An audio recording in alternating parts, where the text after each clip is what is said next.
Jay here for Stretford Paddock. That's Stephen Howson. As you may have noticed, Manchester United have sacked Ruben Amorim. So before we get into who the next Manchester United manager could and should be, just wanted to get your reaction to that, Steve. First of all, are you surprised at this news? Because I'll be honest with you, this morning, after that Leeds game, the press are okay, it wasn't great. I actually thought he'd keep his job, but obviously he didn't.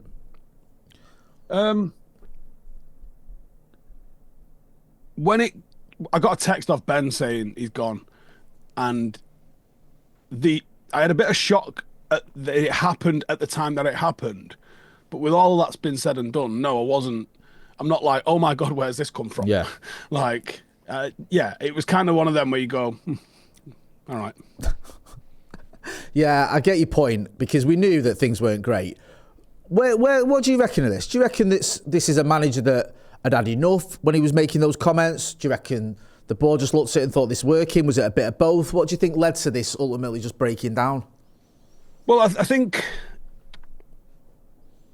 the stories that I've done some reading me today. Christ, like I've been cramming for my GCSEs. Go on. The stories that broke out were that there was a meeting on Friday, and in that meeting, supposedly he's blown up. Now, looking at the fact that that's been written by half a dozen tier one journalists, and the word blow up has been used in a way that every single person used the same phrase. They've all clearly had a text.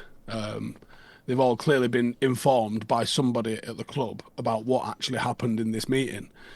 And supposedly that meeting was when they decided he was going to go. And I think that meeting on Friday explains the weird pre-match press conference that we saw, because for starters, I was like, what's going on here? And then the post-match press conference now actually kind of makes sense. And then you add all of those together with United's statement, where they have so deliberately chosen the word, we have chosen to get rid of our head coach, after he sat there going, I'm the manager, not the head coach. I think it tells you everything you need to know about it. So one of them, innit? Yeah, I want to ask you about the next United manager, but just quickly on Ruben Amorim. When you look at his tenure, I mean, I don't want to sound too harsh here, but I'll be honest with you. Were there any positives from this tenure? Were there any positives from his management at Manchester United? Because finishing 15th, losing a final to Spurs, out of the Carabao this season, it's not been great, has it? Let's just be real. It hasn't. But what positives, if any, can you take from it? Well, I mean, what was that? We put a podcast out on Saturday, right?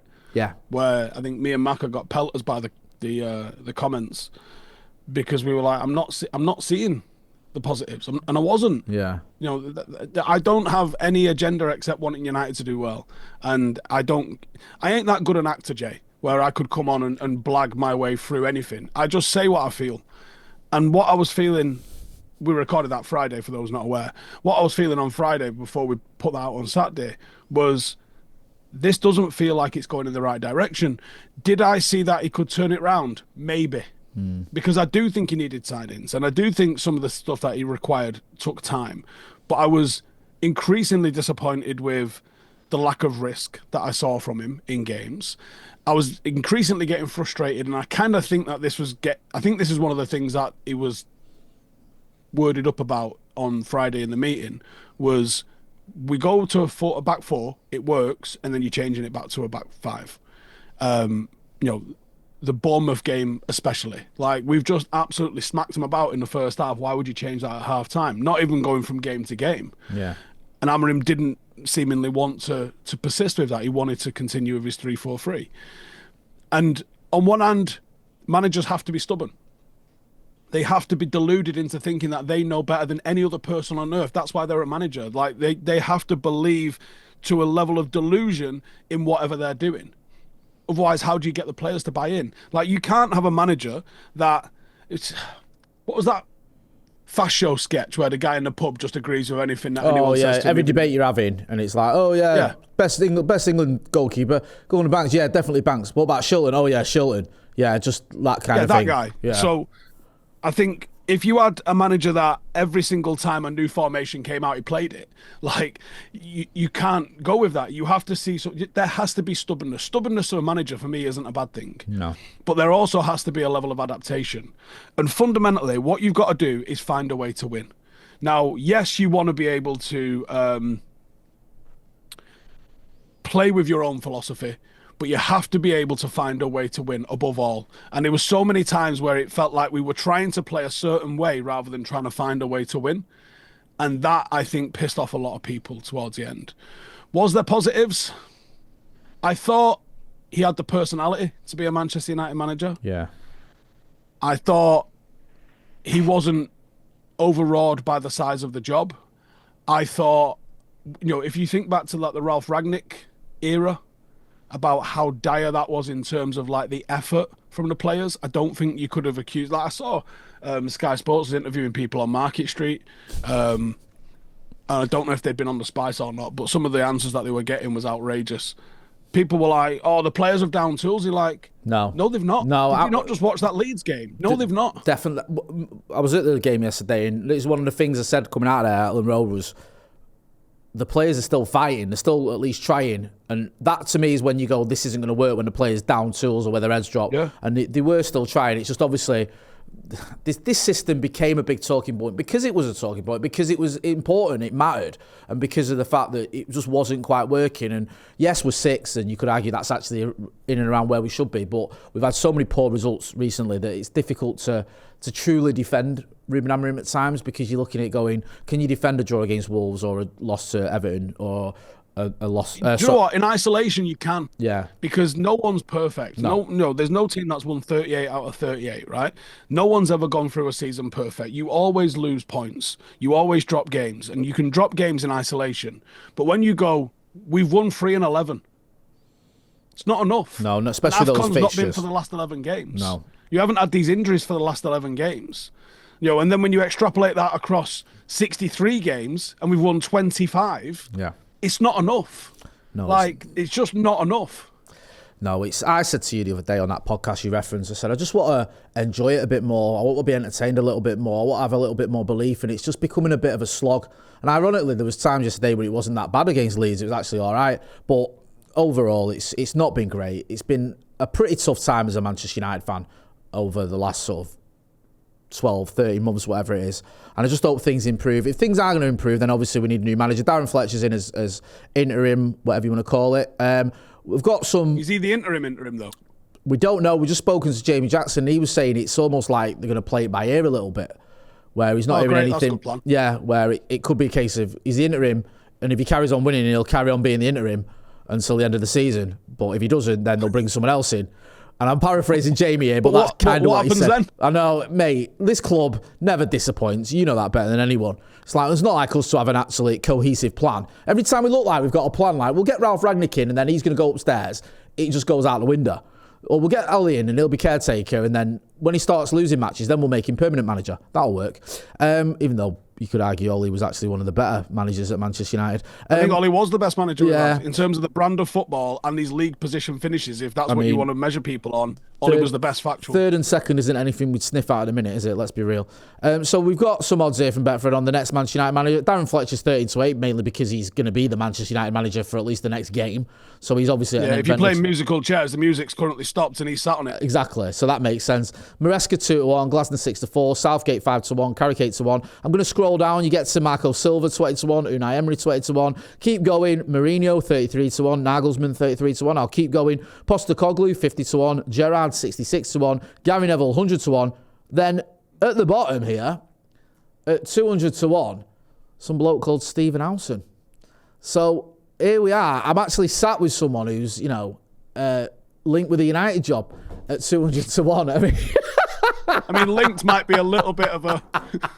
Yeah, all right, linked is stretching it. But you can put money on Stephen Howson to be the next United manager. I'm not encouraging you to do that. I'm saying it is possible to do that. It is possible to put money at Stephen Howson. Well, so what is it, 200-1? Yeah. So that means if you put a fiver on, you lose a fiver. Yeah. I think if my maths works out with that, yeah. So 200-1. Yeah. Yeah, £5 at 200-1. That's lose £5. So yeah, that's the same. Because I was thinking if I put a tenner on it, I'll lose a tenner. So yeah, you're right. That's spot on. Well, that's real, isn't it? That is actually real. That is real, and we're not messing about. You can go and check that out. There's some names there: Maresca, Glasner, Southgate, Carrick, Xavi, McKenna. Those are the sort of top 7 or 8. is there anyone you look at and you go, that should be the next Manchester United manager or the next permanent Manchester United manager? If you take yourself out of the equation, of course. It cost me a fortune, you know, because I haven't got my A yet. Or do you need a pro for the Prem? I'm not sure if it's A or pro. That's something, yeah, you're obviously going to have a look in now that you know you've... Can't get on the bastard waiting list to get one. That's probably what's going to stop you getting a job, to be fair. Do you know what? Yeah, I mean, it's not the lack of Premier League experience, I guess. No, it's just that the technicalities. I mean, actually, I am more in work than half of those on there. I might have actually managed more than a significant part on there. I'm about 150 games deep. Yeah, I think you've done all right there. I think that's definitely more than Neville did at Valencia. It's a good point, well made. In fact, those odds are ridiculous, by the way. Nagelsmann's the one where I kind of go, I'd get giddy for that. Okay. Outside of him, I like the idea of Xavi. Outside of that, I'm a romantic, mate. And I would like an ex-player to come back and do it because there's something special about that. Yeah. And I know Sir Alex wasn't, and I know Sir Matt wasn't. He literally played for them lot. But both of them lots.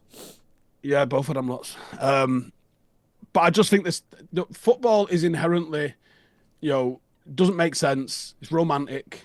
And there's nothing quite like doing it with one of your own, as far as I'm concerned. And you look at what Barcelona have done recent years. All of their most successful managers have been homegrown, outside of Cruyff. Who is the one of our own that you wouldn't mind us taking a punt on? Not really, unfortunately. Yeah. I mean, I know Ollie has apparently flung a flag up and said, I don't mind putting me out in the ring. I mean, why wouldn't you? For the payout alone, right? Yeah, exactly. When it inevitably goes tits up. Yeah, if you just get your foot in the door, you're set for life. You know what I mean? Yeah. No matter what. Ollie's thrown his hat in the ring. And we all enjoyed Rude's short tenure. I don't think Leicester fans quite enjoyed it quite as much. No. Michael Carrick started off real well at Middlesbrough, then it kind of fell off a little bit. Did well as People caretaker. Always throw Roy Keane's name in the hat. I think he's been out of the game far too long, and I think the modern day footballer would cry on a daily basis having to share a dressing room with Roy Keane. I just think not only is he cut from a different cloth, he speaks a completely different language. No, I think there's a good chance Roy Keane is the first Manchester United manager to get arrested for assault whilst Manchester United manager. If he's in that dugout, honestly, I think he. I mean, what else are we looking at there? No one else is really doing. It's obviously not Neville. It can't be Evra or Rio or anyone like that. Like, who can it even be? Like, realistically, Giggs. Doubt it. Let's be real. I don't see the club going for Ryan Giggs for a multitude of reasons. I just don't see them doing it at all. I just want to ask you quickly on Nagelsmann. What is it about him in particular you quite like? I think he's intelligent. I think he plays technical football. I think he plays aggressive front foot football. I think it's football that would translate to any situation, to any league. I think he would be respected. And I think there's almost something in the way that they've kind of gone, we'll appoint someone after the summer, that they might already have someone in mind. I hope you're right. It might not be him. It might be fucking Ancelotti. I mean, Ancelotti was what I wanted either Ancelotti or Jose with the day Fergie retired. That would have made so much sense. Obviously, we've got David Moyes. Yeah, and the rest is history. Just finally, before I let you go, where are you at with INEOS at the minute? Because obviously we had this fanfare with INEOS. Things were going to be a little bit different. Dan Ashworth coming in, Wilcox coming in, Barada coming in, eventually Amorim coming in. We've had a few missteps, I think it's safe to say. Where's your head at with INEOS? Well, they've made mistakes, right? Let's be real. Yeah. I don't think they've been perfect in any stretch of the imagination. They've come out with some absolute bollocks when it comes to the fan pricing. Yep. But they've refreshed and enhanced some of the training facilities. That helps with recruitment. They've done some good recruitment. I think all of the recruitment, and Sesko's the one with the jury out on it at the moment, but I think the recruitment has been largely positive. Yeah. I think they identified some good signings, some signings that are adaptable and aren't going to be like cast aside now with a new formation at all. I think they are football people that do understand football. They're not JP Morgan bankers. Yeah. So that alone stands them in good stead. And I think the fallouts that appear to have happened, over the last 14 months, Ashworth going over the appointment of Ruben Amorim. Now you've got a three-way, which is kind of what you had in the first place anyway, with Vival, Wilcox and Barada. I don't necessarily think it was entirely down to as simplistic as play 3-4-3. Don't play 3-4-3 and play a back four. I don't think that was like they just had a row about that. I think there's probably far more to the entire situation than it's being reported like that. I think there was possibly a personality clash, maybe an expectations clash. And I think once the directors of football have started suggesting things and it worked, and then the manager don't want to do it, and then he has a row with him about it, he's on a bit of a hide into nothing, especially when he's got the worst Premier League record of any Manchester United manager. Yeah. You can be as bullshit, arrogant, cocky, and fucking argumentative as you like if you're surrounded by trophies and fucking winning records. You can.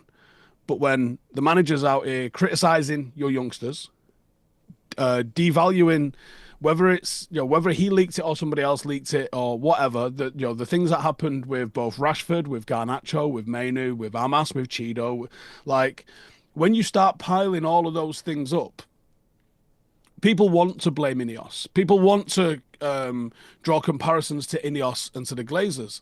The Glazers wouldn't have fucking sacked him, for starters. They wouldn't have, because they'd have gone, no, we've invested too much, like, give him whatever. Outside of Moyes, this is the fastest we've acted in terms of sacking a manager. And I think the worst thing you can do is to make a mistake, right? Yeah. The second worst thing you can do is to not admit a mistake. Yeah. So I think, there's one thing, we would all like to be perfect and not make mistakes. But acting when you recognise you've made a mistake is still a strength, I think. Yeah. And fixing it quicker rather than going as far as you possibly can down the road and then going, oh shit, we were about to enter a January transfer window. You were about to sign even more players for a manager that maybe you're having doubts on. And maybe that's what making it blow up on Friday anyway. He might have been like, right, so am I getting any fucking players and all what? Yeah. And they've gone, well, we're not sure actually. Maybe we're going to see to the end of the season and see where you finish. And he's going to, and he, I'm not saying Amorim's wrong to lose his mind if that's what's happened. I could completely empathise with him. I think all of us as fans, if we were in that meeting, would have been fucking picking chairs up, be like, you fuckers taking a piss or what? Yeah. But I also think if they've acted and have got someone lined up, and let's say it's Nagelsmann, just for pure argument's sake, and they've gone, we can't get him till the summer, but we've worded him up and he's good to go as of summer. We'll just figure it out on the fly until summer. Well, that's quite a cohesive plan. The worry is that it is done on the cuff and we don't have a plan, and it is maybe Darren Fletcher's really good. That's problematic. Yeah, that is. We'll wait and see what happens. It is a little bit of a worrying time in a minute, but we'll see. Darren Fletcher against Burnley. Hopefully he can get a win. It'd be nice to win a football match. That's what I want to focus on. There's a crazy thought. Let's win a football match. Anyway, I'm gonna go and put all my rent money on Stephen Howson at 200-1. That'll pay for my next holiday. Steve, always a pleasure, bro. I think you're gonna chat to Joe tomorrow. I think Joe, you're in the studio. Are you in the studio tomorrow? Yeah. Good. Yeah, so we can have a little bit more of a tactical dive on what Amorim got right or what he got wrong at United. Go and check out Steve on his other channel, Stephen Howson TV, and Stretford Paddock FC, and all that other just good stuff as well. That's been Stephen Howson, I'm Jay Moy. This has been a chat about Ruben Amorim getting sacked. What next for Manchester United? We'll have to wait and see. Thanks for watching.